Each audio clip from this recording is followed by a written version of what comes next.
વાવ થરાદમાં નશાના કારોબાર પર એસઓજીએ મોટી કાર્યવાહી કરી, જ્યાં બે અલગ અલગ સ્થળોએ દરોડા દરમિયાન પ્રતિબંધિત માદક દવાઓનો મોટો જથ્થો જપ્ત થયો છે।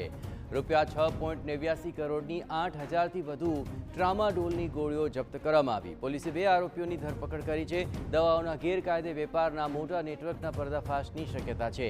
આપણે જણાવ્યું કે એસઓજીને મળેલી આ ચોક્કસ બાતમીના આધારે થરાદ શહેરના માધવ કોમ્પ્લેક્સમાં આવેલા ગોડાઉન પર દરોડો પાડવામાં આવ્યો હતો। તપાસ દરમિયાન ત્યાંથી 7,400 ટ્રામાડોલ ગોળીઓ મળી આવી હતી, જેની કિંમત અંદાજે રૂપિયા 6.87 કરોડ જેટલી છે। પ્રાથમિક તપાસમાં સામે આવ્યું છે કે મેડિકલ ધારક આરોપી મફાભાઈ રબારી પોતાની સિકોતર મેડિકલના લાયસન્સનો દુરુપયોગ કરીને ડીસાની પટેલ મેડિકલમાંથી આ ટ્રામાડોલ દવાઓ મંગાવતો હતો।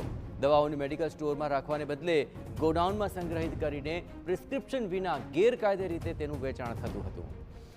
તો મફા રબારીએ દવાઓનો જથ્થો ધરણીધર તાલુકાના ચોથા નેસડા ગામના વિક્રમ રાજપૂતને વેચ્યો હોવાનો પણ ખુલાસો થયો અને પોલીસે ત્યાં પણ દરોડાની કાર્યવાહી કરી।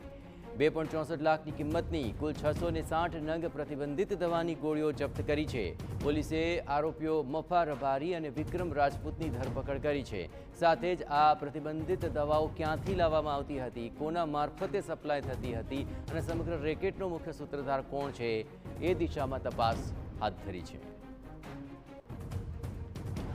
થરાદના માધવ કોમ્પ્લેક્સમાં પ્રથમ માળે ગોડાઉન આવેલ હોય કે જે પાછળની બાજુ આવેલ છે, ત્યાં કુલ 7,400 નંગ ટ્રામાડોલ દવાઓ કે જે કાયદાથી નિયંત્રિત અને પ્રતિબંધિત માદક દવાઓ હોય, જેની કુલ કિંમત 6,87,13,600 તથા મોબાઈલ સહિત અન્ય મુદ્દામાલ મળતા 6,87,23,600 નો મુદ્દામાલ કબજે કરેલ હતો।